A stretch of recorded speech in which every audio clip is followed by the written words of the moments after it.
এই মুহূর্তে আমরা ফুলের রাজ্যে ঢুকে পড়েছি। আমরা ফুল সংগ্রহ করতেছি, বন্ধুরা ছবি টবি তুলতেছে। হ্যালো গাইস, আসসালামু আলাইকুম। আজকে আমরা এসে পড়েছি আমাদের যে বাড়ির পাশে বিল রয়েছে, জনপ্রিয় বিল আওড়া বড় বিলে।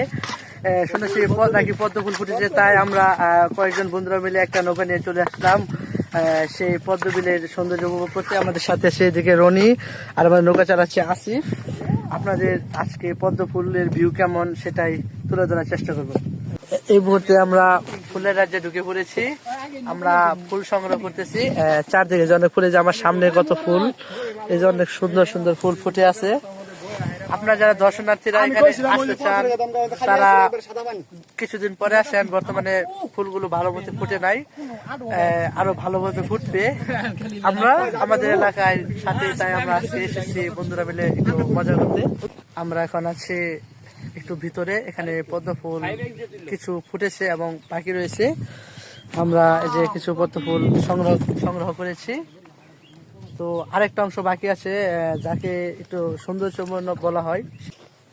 এখন বর্ষা মৌসুম নেই, তবু বিলে অথই পানিতে ভরা। আমরা একটু ব্রেক নিয়েছি, যেহেতু এত বড় বিল ঘুরে দেখা সম্ভব না টানা, তাই এদিকে বন্ধুরা ছবি টবি তুলতেছে। আমরা আবারও রওনা হব। বিলের আরেকটা অংশ আছে, সেখানে নাকি অনেক পদ্ম ফুল ফুটেছে। আমরা সেটা দেখবো এবং আপনাদের দেখানোর চেষ্টা করবো।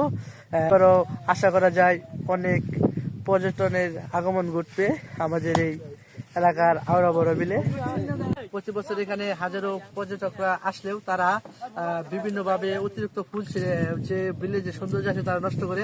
তাই দর্শনার্থীদের কাছে আমার একটা অনুরোধ থাকবে, তারা আসে যেন পরিমিত যে ছবি তোলার জন্য যে ফুলটা রয়েছে সেটা যেন তুলে, অতিরিক্ত ফুল তুলে যেন নষ্ট না করে। পদ্ম ফুল একটা বিলের সৌন্দর্য। আমরা আশা করবো আপনারা আসবেন এবং এটা ঘুরবেন এবং এই বিলের সৌন্দর্যটা আপনারা বজায় রাখবেন, যেন অন্য কেউ এসে এই বিলের সৌন্দর্যটা উপভোগ করতে পারে। সকলকে ধন্যবাদ। আসসালামু আলাইকুম।